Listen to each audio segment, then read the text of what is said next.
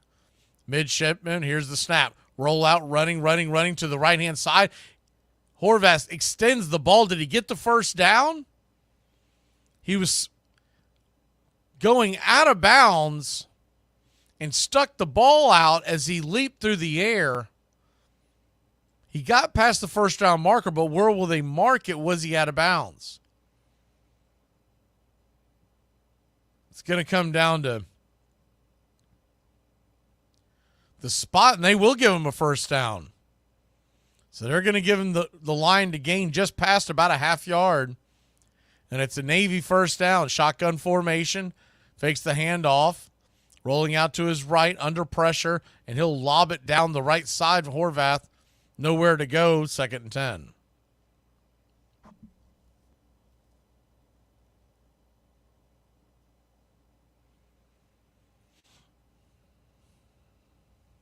Second and 10.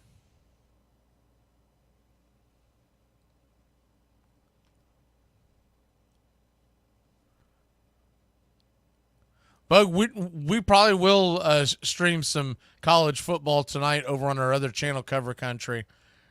We're not doing the game. I'm not doing a doubleheader. 2nd and 10. Ball's flipped out to the left-hand side.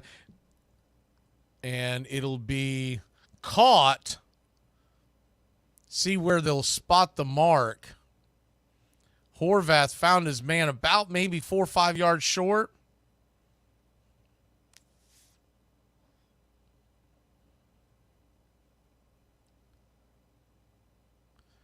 So 3rd and about 4. Ball is at the 40-yard line.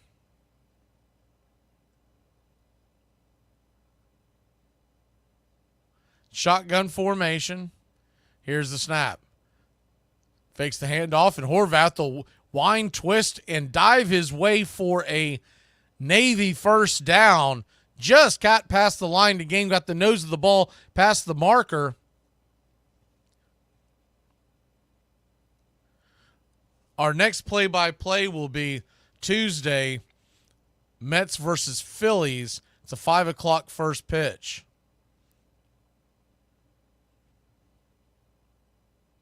Once baseball season ends, we're going to do a lot more football. Shotgun formation.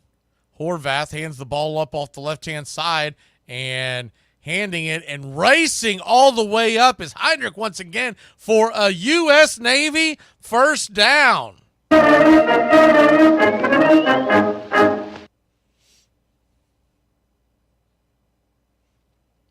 I haven't had really a chance to watch the UCLA game, John, obviously, because I'm doing this. I've just been noticing the score.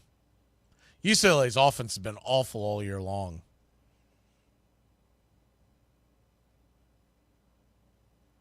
Remember the first game they played against Hawaii, it was just atrocious.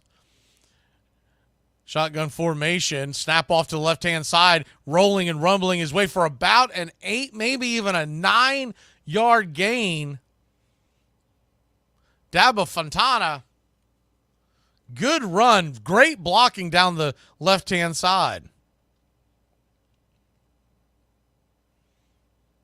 Yeah, Obik, I think I want to say it was 2007 was his first year there. I thought you were talking about one of the they have a couple of new coordinators that they were talking about at the beginning of the game. 2nd and 2, drops back to pass. He's going to go for it all. Deep into the end zone, overthrows his man. Horvath does by about close to 10 yards.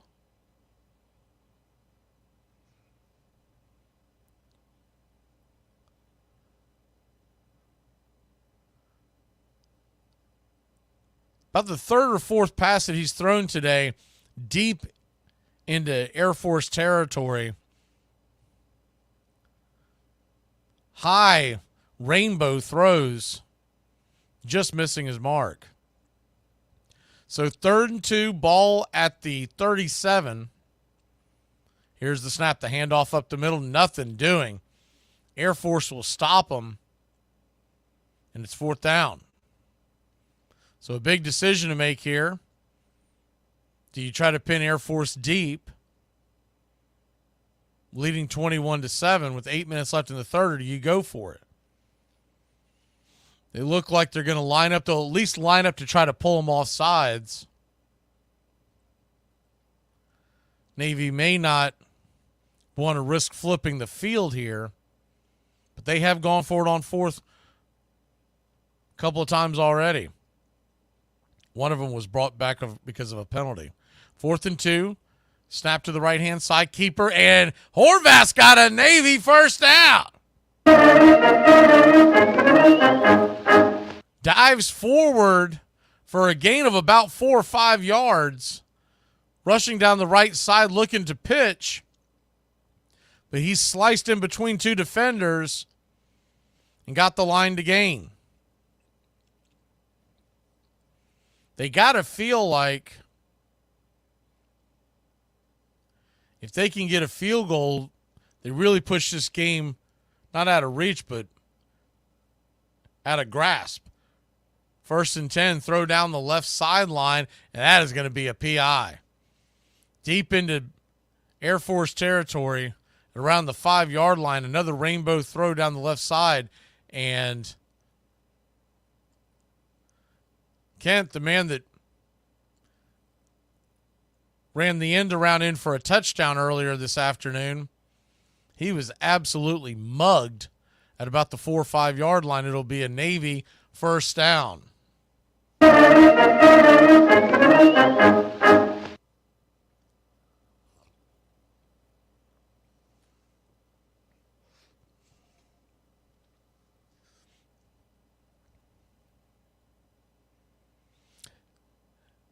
So with the college football rules, this is one of the worst rules in college football. They got a few of them, but this is one of the worst ones. It's just a 15-yard penalty, not the spot of the foul. So 1st and 10 at the 18. Handoff up the middle. No, he's going to hold on to it. Horvath is going to rumble. Did they give him the line to gain? If it's not a first down, it's just outside the marker. He stumbled and was tripped up. If not, he walks into the end zone. Quick snap off to the right side, going around, getting the first down, about needing that half yard. He got it. And it's a U.S. Navy first down. 1st and goal. The ball will be spotted about just outside the 7-yard line of the Air Force Falcons.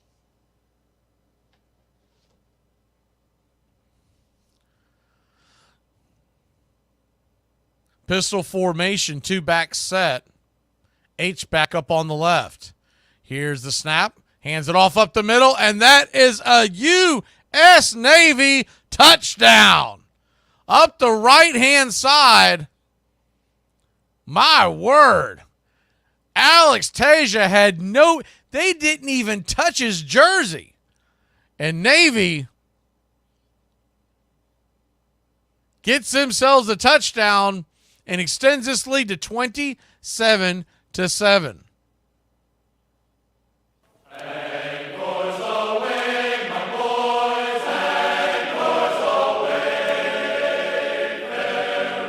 The extra point kick is up. Looks like it banged off the goalpost.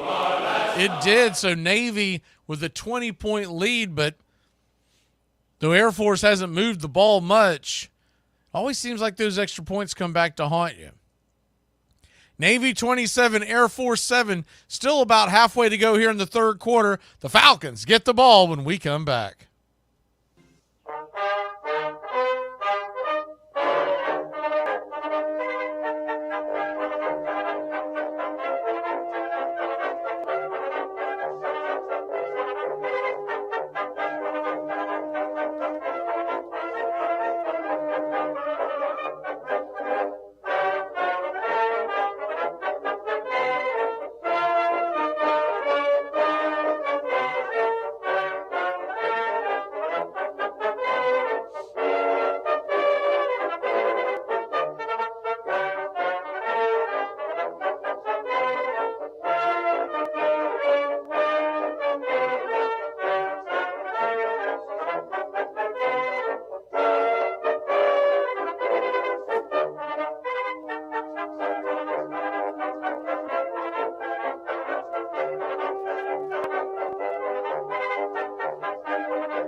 Welcome back.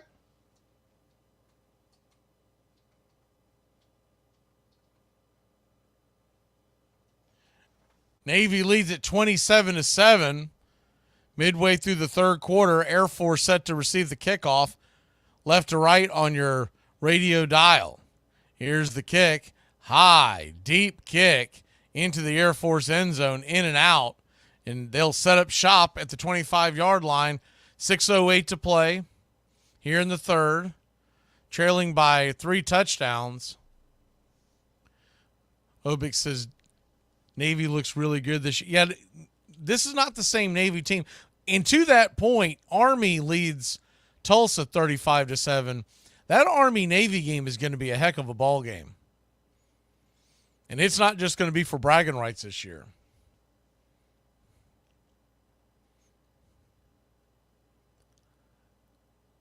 Air Force takes the ball. Hayes takes the snap and hands it straight up the middle. Maybe a 1-yard gain by Dylan Carson. It'll be 2nd and 9.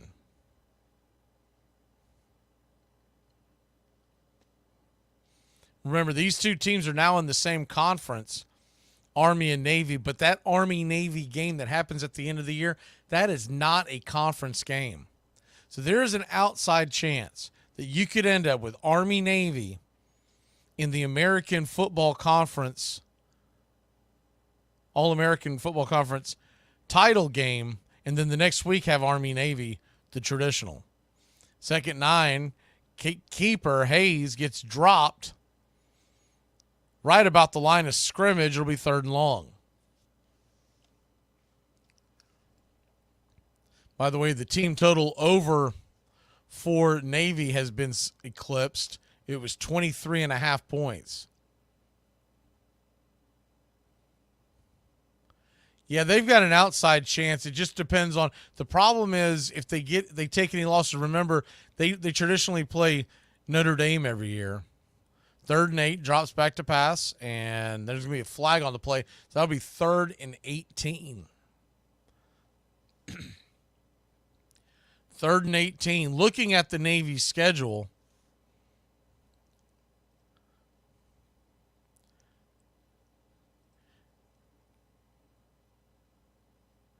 as the biggest problem that they'll have is if they take a loss, how do they bounce back from it? Now, what is that, 3 weeks from today? Navy, Notre Dame is 3rd and 13. Hayes drops back to pass, rolls out to the right. Looking, fires down the right-hand sideline. It is caught, but is he in bounds? If he's in bounds, it's a 1st down. And they are calling that a catch, and that is an Air Force 1st down. How about that?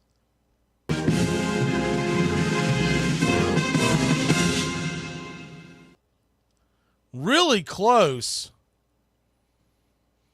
The angle that I'm seeing, they'd have to have a much different angle. It appears that he made the catch, but he is falling out of bounds, and his left knee looks like they're going to look at it. So that'll give us a chance to look at the Navy schedule coming up. Navy has Notre Dame at home on October 26th. And then they've got another couple of other tough tests. Not only do they have the Army game in December, they play Tulane, who's playing really good football right now. That is November 16th. And they've got a couple of road games. The one that I would say is the biggest trap game for them. In between Tulane and Army, they are at East Carolina. That is the weekend of Thanksgiving. So it really depends on if they run the table, they'll definitely be top 12. But the problem is if they take a loss, can they absorb a loss and still end up, because the non-Power 5 schools, the highest ranked, if they are ranked high enough and ranked in the top 12, they have a chance to go to the playoffs as well. But any way you look at it, Navy is surpassing expectations. And that is so close on the right sideline. They're showing it. And I just, the camera is so far away. And the only camera that's a little closer, I don't see enough to overturn that. I don't see how you could overturn that. That's got to be an Air Force first down. The big stumbling blocks for Navy before they face Army is Notre Dame and Tulane. So that's what you're looking at if you're thinking about a postseason berth. As far as Army goes, by the way, they're 42-7 over Tulsa right now. Army, they have been really impressive as well. Army was kind of expected to be this good. Navy was not. So the real question is, when they face some stiffer competition, what will it end up like? But Army, they'll face Air Force in November. That's a home game for Army. They're finally coming back from the review. What do we have here? I don't see how you turn that. Okay, they did give them the first down. They took a really long time to state the obvious, which was that is an Air Force first down. So Army's big games that they have left, they play Notre Dame. And they have Air Force, they have Navy, they have Texas San Antonio. Other than that, like UAB could upset them, but it's not. North Texas could be tricky. First handoff after the first down is up to the left-hand side, gain of about 2 yards. We'll call it 3, 2nd and 7. Air Force trails by 20 with the ball. Still a lot of time to go here, so if Air Force can score on this possession, they still got an outside chance to make it interesting. 2nd and 7. Handoff up the middle. Get stuffed for maybe a 1.5, 2 yard gain. 3rd down, a little bit of extracurricular activity after the play. We'll have to see if that draws a flag. 2 of the linemen got kind of locked up and tossing each other around. Doesn't appear that it will draw a flag. 3rd and 5. Ball at the Navy 39-yard line. Air Force. Tight formation under center is Hayes. He'll fake the handoff, pitch it out to the left side, and he's going to get dropped for about a 5-yard loss. Peel on the play. Heat-seeking missile. Man, oh, man. The tailback really had nowhere to go on that. They faked the handoff to the up back. Cade Harris was coming around the end. They pitched it to him. When he got the ball, there was nowhere to run, nowhere to hide. 4th and 9, they're going for it. I like it. Drops back to pass. Looking, flips it over to the right-hand side. It's going to be a maybe 2 yard, we'll call it a 1 yard gain, and Navy stops them on downs. If you're going to go for it on 4th down, you got to throw more than an out pass. That's the problem there when you have Hayes under center, is that I don't think he's got the full grasp of the playbook yet, and so you might have needed to bring Bush in that play on that play call. We'll be back in a flash. Navy gets the ball here in the 3rd quarter.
Welcome back.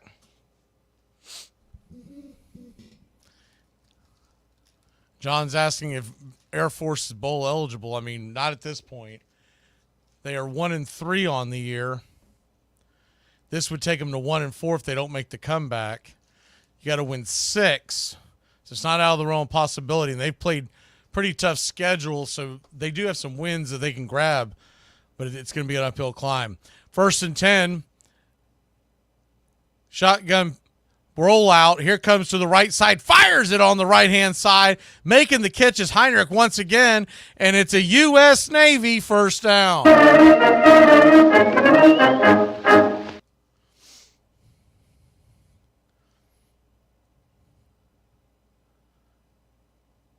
Good play.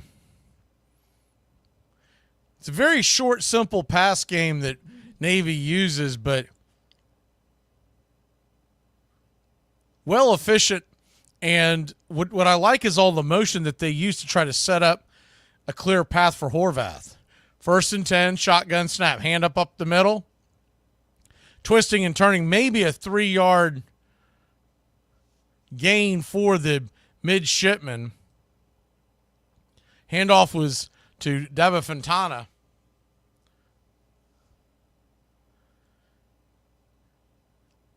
Ball up to the Air Force 28-yard line. He's got 16 yards on the days on 6 carries.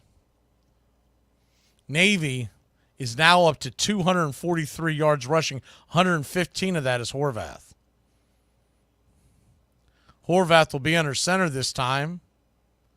Man in motion to the left side on the wing. Drops back to pass. Fires another rainbow into the end zone. Just overthrowing his man Kent once again by about 5 yards. It's 3rd and 7.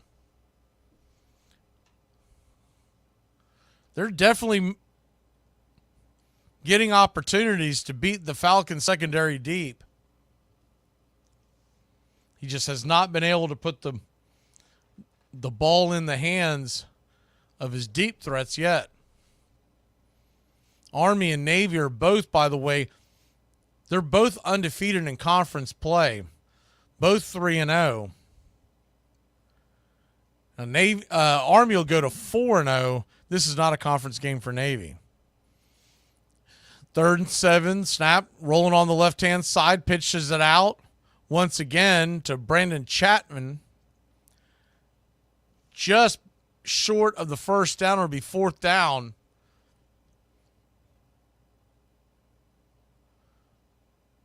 Ball will be placed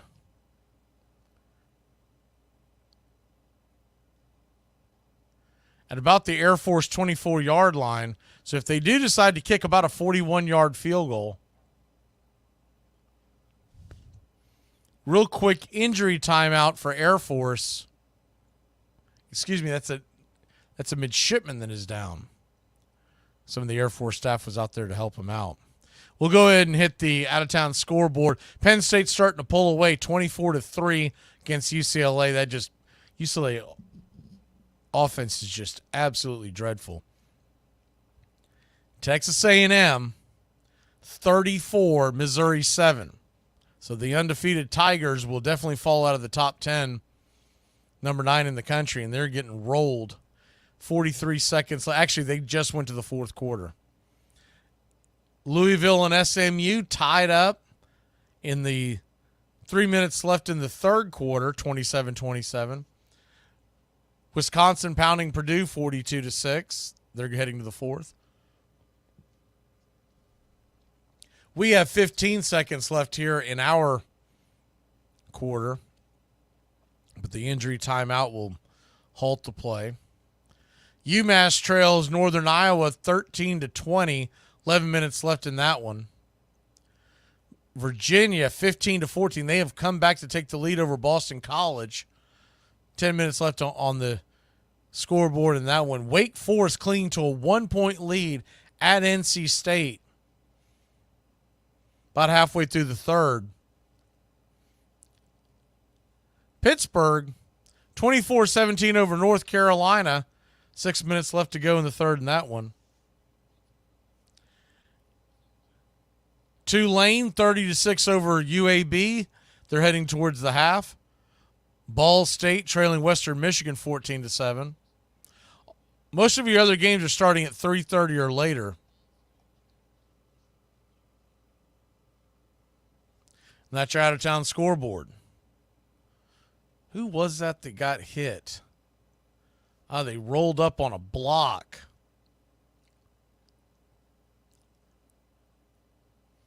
Looking at the replay, I think, yeah, that was Tasia.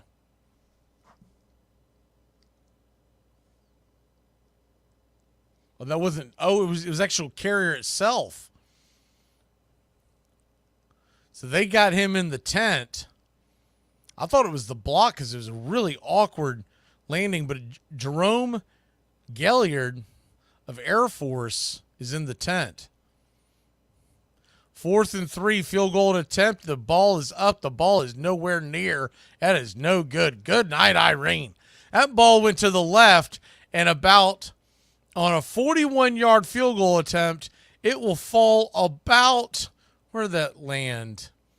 15 yards short of the goalpost? See if that ball got tipped. It may have gotten tipped. I believe it did. Air Force leaping at the point of attack. And it looks like, well, looking at the side view, that might have just been a knuckleball. Nonetheless, it is a 20-point lead, 4 seconds left here in the third quarter.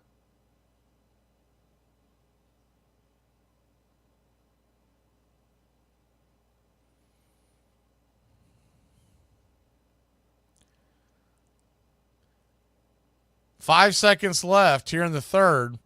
Under center. Here's the snap. Rushing up the middle, breaking and slithering through tackles. The Air Force Falcons, when we head into the fourth quarter, it'll be second and very short, just past their 30-yard line. They need 3 scores to pull this one out.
Welcome back. John brought up something I'd kind of forgotten about, to be honest. When we did our fantasy football draft, first weekend of the college football season, we were sitting around watching the game of the draft. After the game, one of my buddies watching the UCLA-Hawaii game, he got me sucked into it because he'd put in a lot of money on the, I think the over is what he'd bet on. So I started watching it, and I'm like, man, these two offenses are atrocious. And you always think of UCLA and Hawaii to be really weak on defense, but they put a lot of points up. I don't remember the final score, but I know it went well under the over. And so we started searching the roster, the coaching staff. Like, who's running this S show? Eric Bieniemy is the OC for UCLA.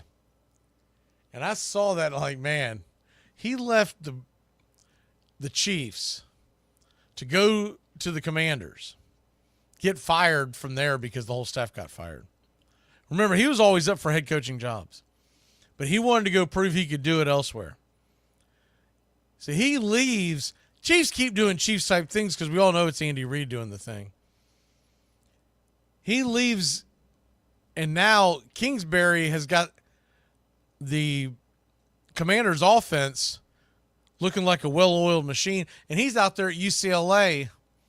He can't get he can't get a touchdown most weeks. We're just about to start the fourth quarter. Air Force has the ball, 2nd and 1. Here's the snap, handoff to the left-hand side, rumbling, stumbling, and bumbling up to about the 44-yard line. Gain of about a dozen or so, and it's an Air Force first down.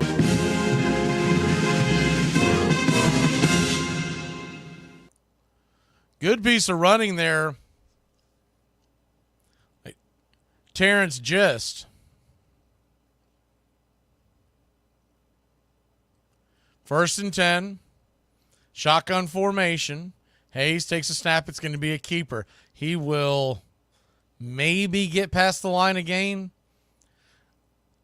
They're giving him a credit for a yard. I don't think it's quite a yard, but nonetheless, it'll be 2nd and very long.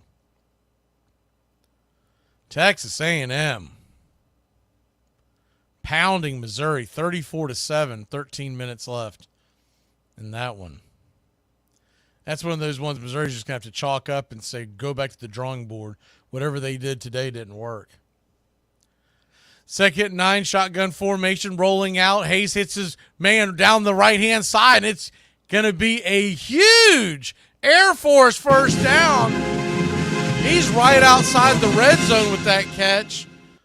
Line of scrimmage was the 45-yard line, and he gets tackled just outside the 25-yard line. So a gain of about 40 yards, and Air Force is knocking on the door. 1st and 10. It's either going to be a false start or an offsides. Both sides are jumping. Flags are in the air. 13:23 left here in the quarter. It'll be an offsides on Navy.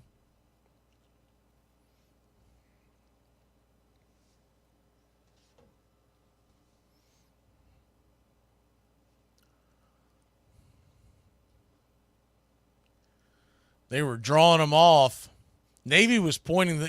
They thought that the Army offensive guard moved, but the Zebras say no dice. SMU, Louisville, they're tied at 27 heading into the fourth quarter.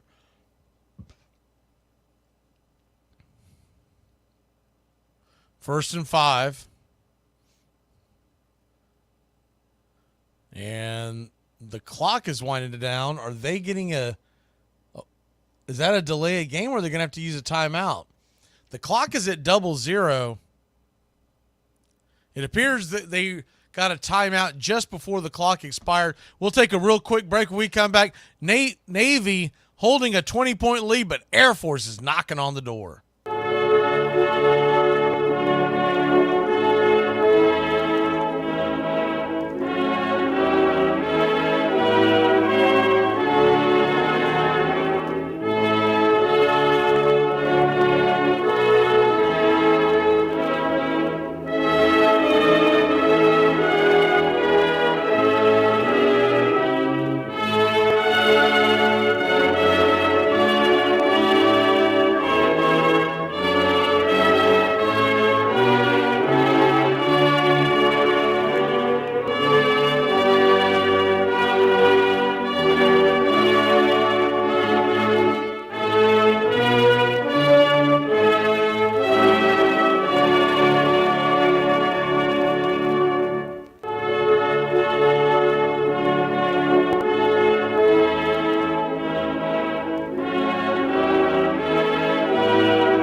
Welcome back. By the way, in Major League Baseball postseason play, Cleveland leads Detroit 5-0. They're in the fifth. We have a quadruple header of Major League Baseball action today. Wasn't thinking when Bugs was asking, but the Georgia game is the 1st and 5. Ball is snapped to the right-hand side. The catch will be made just past the line to gain, so it's going to be an Air Force first down.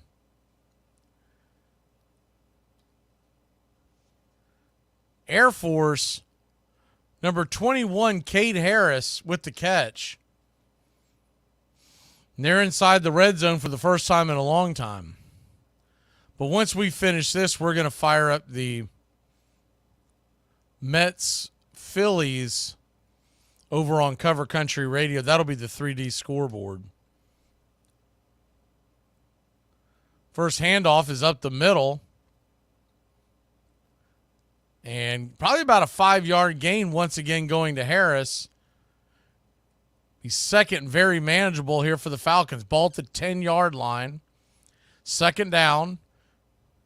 Navy leading by 20, 12 minutes to go.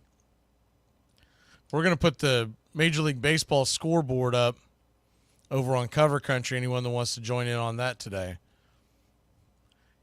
Handoff is up the middle. And there's a flag on the play, and it's going to be against Air Force, so no play on that 2nd and 4. They'll march it off 5 yards. It'll be 2nd and about 9.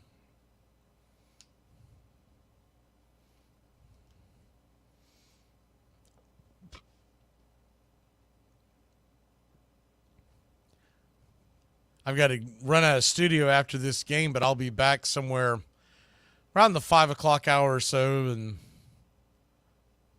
but we'll put that Phillies-Mets game up for you at that point. Here's the snap, end around, coming around the right-hand side, twisting and turning.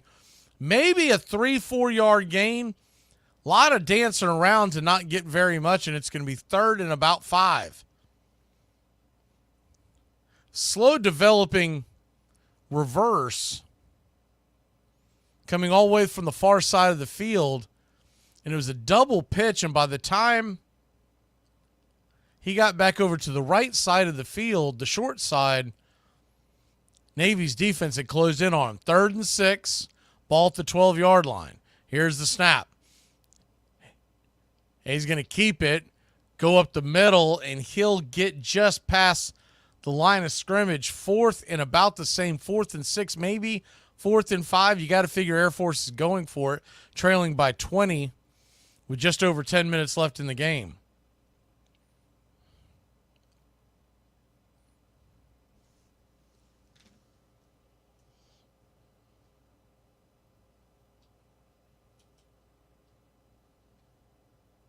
So 4th and 5, 10:15 left on the clock. Here's the snap. He's just back to pass. He's going to get sacked. He is going to get sacked. He didn't just get sacked. He got dropped for about a 10, almost 15-yard loss. And the Navy midshipmen will take over at about the 26-yard line of the Air Force Falcons. We'll call it a 14-yard sack. That is not what you want, trailing by 20. We'll be back in a flash. Navy takes over here in the 4th.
Welcome back.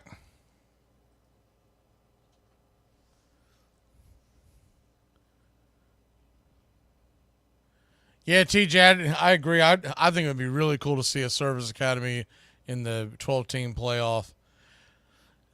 Just over 10 minutes to play. The handoff is up the middle for about a 3 or 4 yard gain. Chapman on the carry. It'll be second down and about 7. Navy 27, Air Force 7. Air Force and Army, Saturday, November 2nd. Right now it's being slated for a 12 p.m. kickoff. We will have that call here as well. And then Army, Navy, or Navy, Army, however you want to say it, depending on where your allegiance is to. December 14th, 3:30. That'll be the 4th installment of the Army-Navy game here on our channel. My favorite game of the year to do.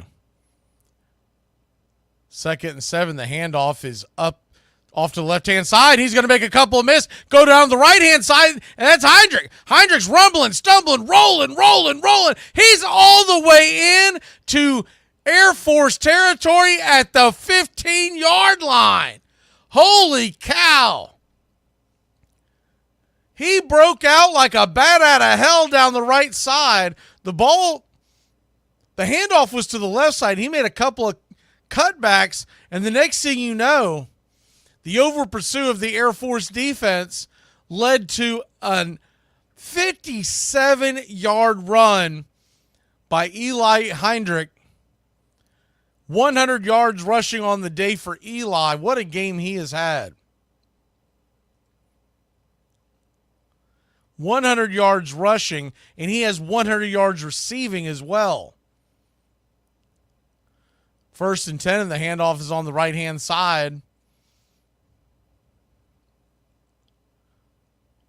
Maybe a 2-yard gain, second down. Eli Heinrich,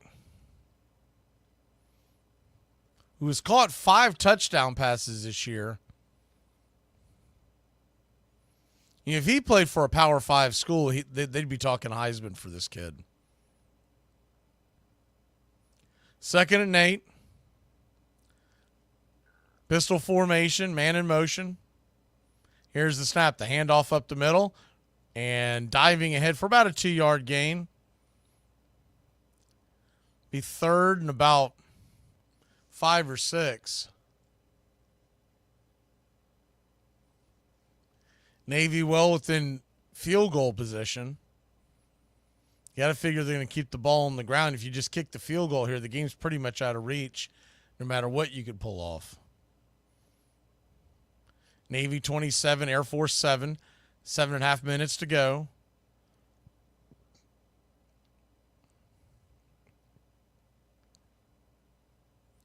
Here's the snap, the pitch off to the right-hand side, and it is going to be a wide open gate for a touchdown. Tasia pay dirt, 12 yards down the right side. They faked to the inside again, and Air Force was caught with their pants down. The over-pursuing of the Air Force Falcons defense has led to a couple of really big plays, and it's 33-7 Navy. 6:58 left on the clock.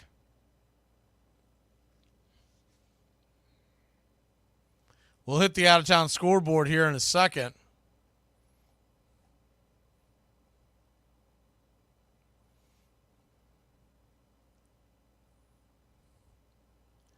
Army, by the way, 49-7 over Tulsa. 2 minutes to go in that one. UCLA, they trail 27-3 as they go to break. We'll hit the halftime. We'll hit the out-of-town scoreboard.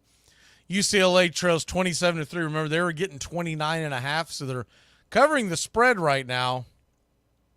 If you took that dog, you're feeling pretty good. 40 minutes left. UCLA has the ball inside the Penn State 30-yard line.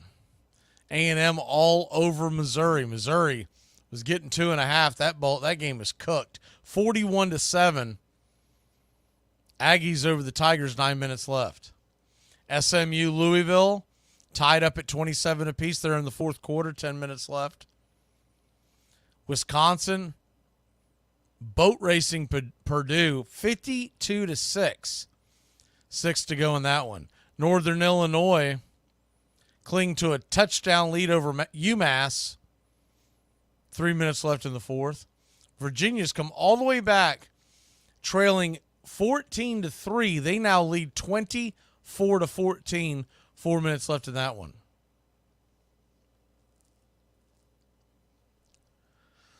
Pittsburgh and North Carolina, they're tied up at 24 heading into the fourth. NC State 23-20 over Wake Forest, just beginning the fourth quarter there. Our score 34-7, 6 minutes left in this one. Army Tulsa, Army 49-7, 2 minutes to go in that one. Tulane is up 37-6 at the half. I believe, if I'm remembering this right, was that one of Doug's stupid underdog picks? No, but somebody had that game because they were talking about UAB. Anyways, I'll find it in my notes later, but I remember them talking about UAB and Tulane. Tulane is all over them. Kickoff is high and deep into the Air Force end zone. Will not return. And the Falcons will set up shop at the 25-yard line. Western Michigan 21-14 over Ball State. 3:30 game kickoffs around college football. You got undefeated number 3 Ohio State hosting Iowa. That game will be on CBS at 3:30. Georgia Auburn, the oldest rivalry in the Southeastern Conference, 3:30. They'll go into shotgun formation for Air Force. Here's the snap, and the ball's dropped. And they'll jump back on it, but it's going to be a loss of about close to 10 yards, second down.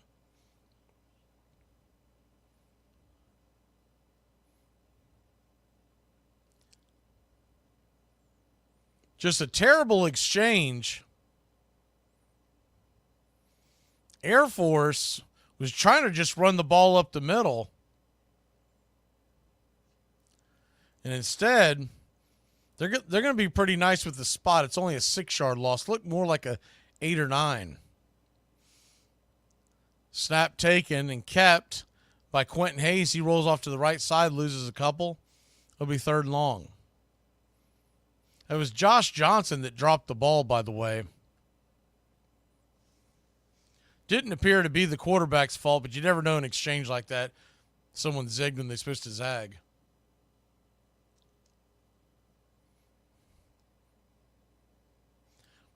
Other games of note today. This is my favorite one. I'm looking for this. Ole Miss, South Carolina, 3:30 ESPN. That should be a good one. Hayes drops back to pass, fires down the left sideline, and that ball should have been caught in and out of the hands of his intended receiver. Trying to make out who that was. I think that was Carlson, but nah, excuse me, that wasn't Carlson. I have to double check that one. Wide open down the right sideline or left sideline.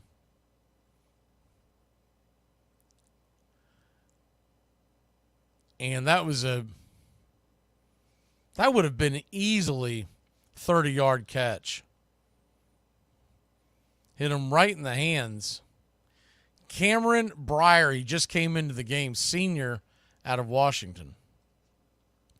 The punt down to Navy will be fair caught at the Navy 25-yard line. That's where the Midshipmen will take over, leading by 27. So all at 3:30, you've got Iowa, Ohio State on CBS, Auburn, Georgia on ABC, and Ole Miss, South Carolina. That's my favorite game of the day. That game's over on ESPN. I don't have a dog in the hunt. I just think South Carolina's a live dog in that one. Navy will go back to work at the 25-yard line. Shotgun snap, hand up the middle. And falling forward for about a 2-yard gain.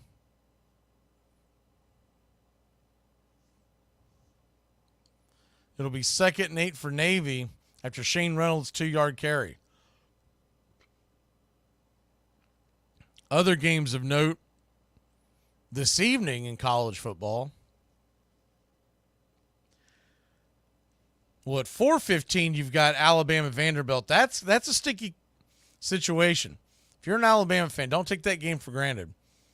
Vanderbilt's a little better than they have been, and Alabama could be overlooking them after the big win against Georgia last week.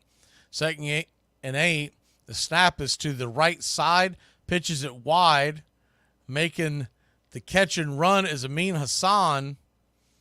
He'll fall forward, and it'll be about, he'll get to right at the 30-yard line. It'll be 3rd and about 4, maybe 5. Also tonight on ESPN, number 15, Clemson at Florida State. Don't expect that game to be close, but in a rivalry, you just never know. And then Tennessee, Arkansas, that's a good one.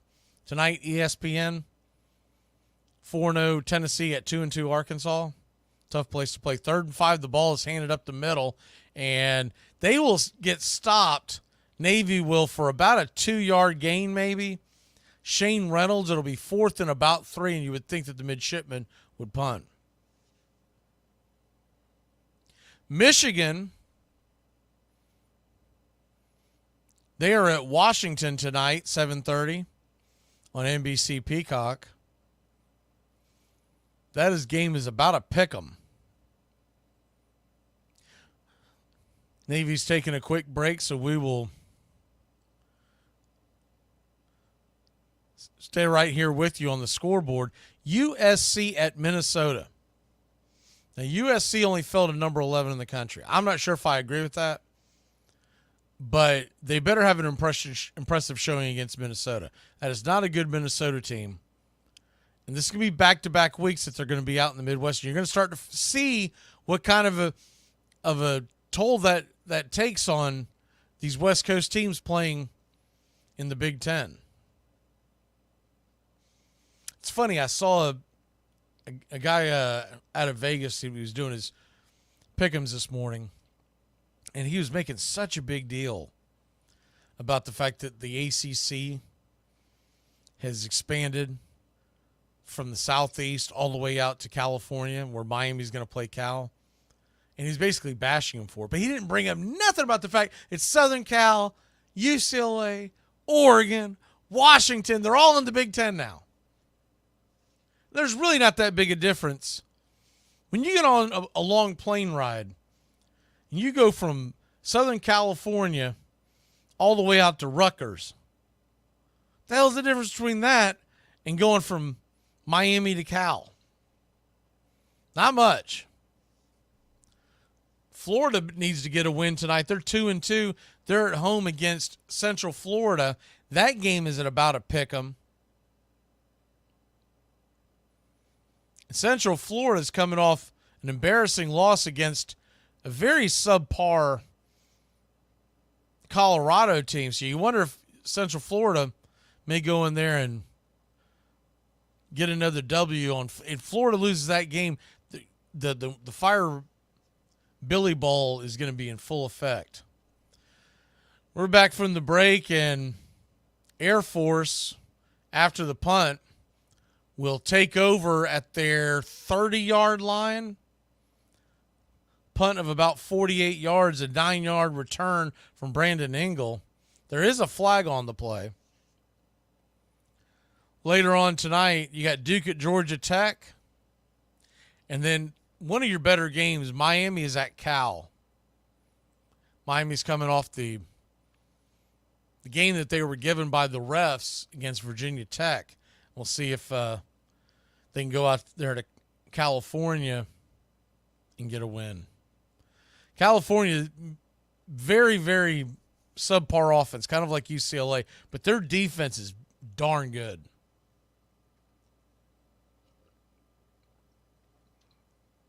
First and 10 after the penalty, the ball on the Falcons' 10-yard line. They'll hand the ball off up the middle. About a 5-yard gain.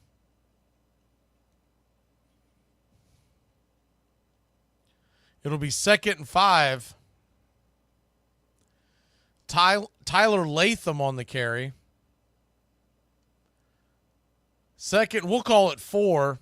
They push the ball out to the 16. Air Force, 3 minutes, 20 seconds left in the game. Here's the snap, the handoff up the middle. And once again, Latham will dive ahead for about 12 yards. Make that Owen Allen. Owen Allen got the carry.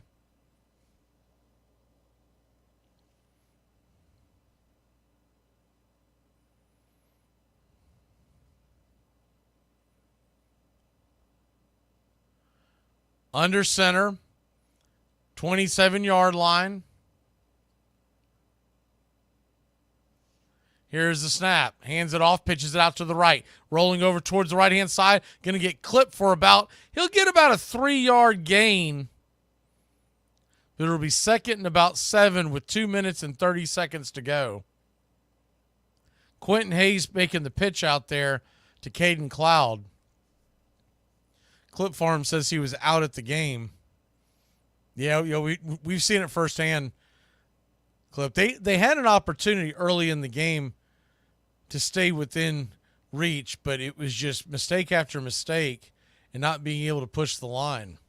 2nd and 8, the pitches to the left-hand side. He is going to get drived back about a yard behind the line of scrimmage, and it'll be 3rd and long once again.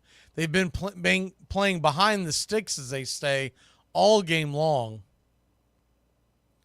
It does appear that they found their starting quarterback because Quentin Hayes, much more impressive than John Busha.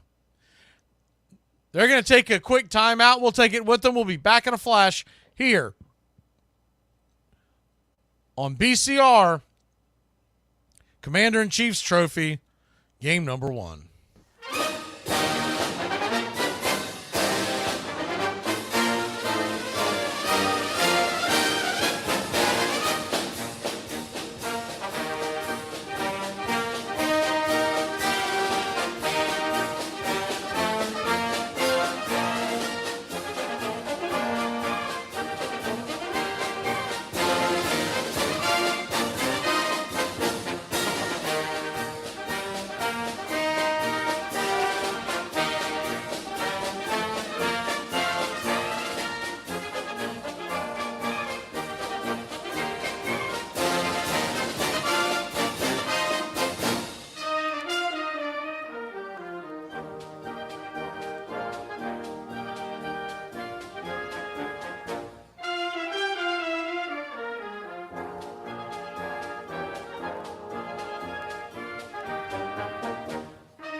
Welcome back.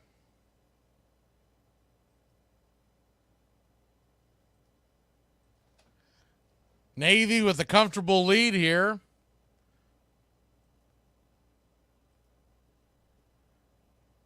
As we head to the final few minutes here of first game of the Commander-in-Chief's Trophy.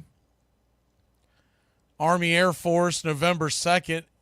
Army Navy, December 14th. 2 minutes to go.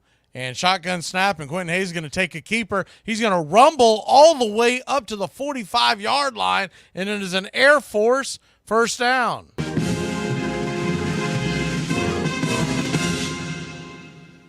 Good athletic ability.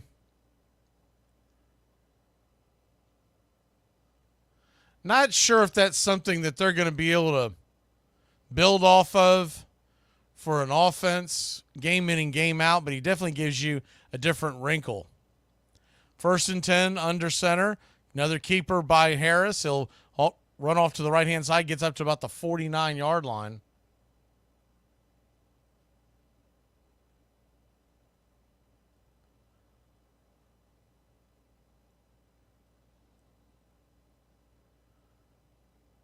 One minute, 15 seconds to go in the game.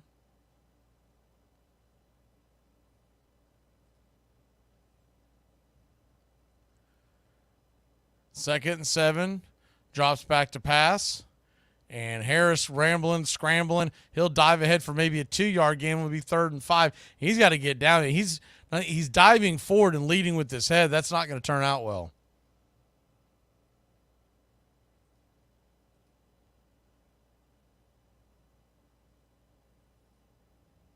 Third and 5, 40 seconds left.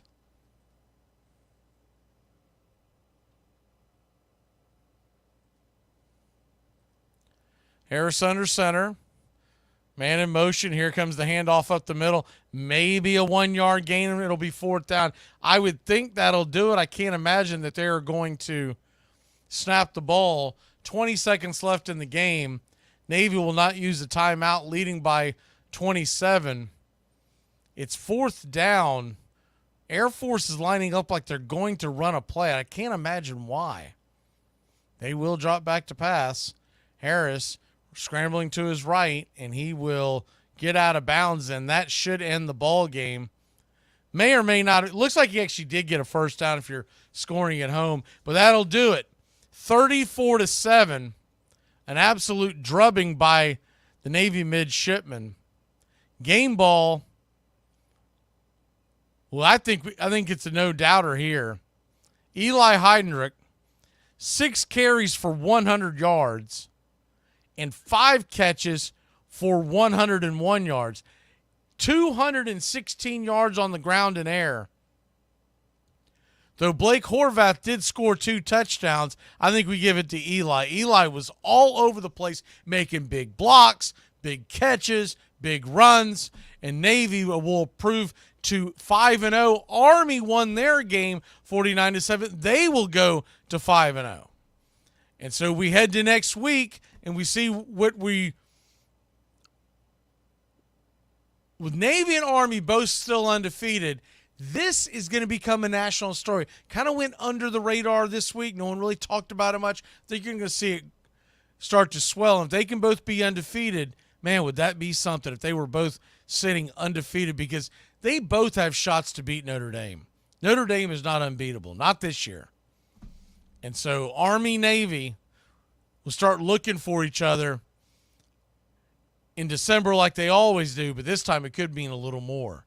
Next time we'll see you in the Commander-in-Chief Series will be November 2nd, Army Air Force, noon kickoff right here. Same bat time, same bat channel. Y'all have a great day, y'all, and thank you for all your service.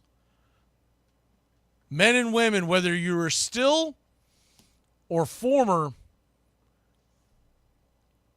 we wanted to say a bit of gratitude to all, and the least we could do is bring this to you every year. Y'all have a great one. If you're looking for the baseball world, Cover Country, we're going to put up the scoreboard, the 3D AI scoreboard around the 5 o'clock hour, because I've got to run out of studio and go do a few things. So in a couple hours, we'll pick that up during the Phillies-Mets game, and we'll see you then. Y'all have a great day, y'all. Navy wins a big one, 34-7.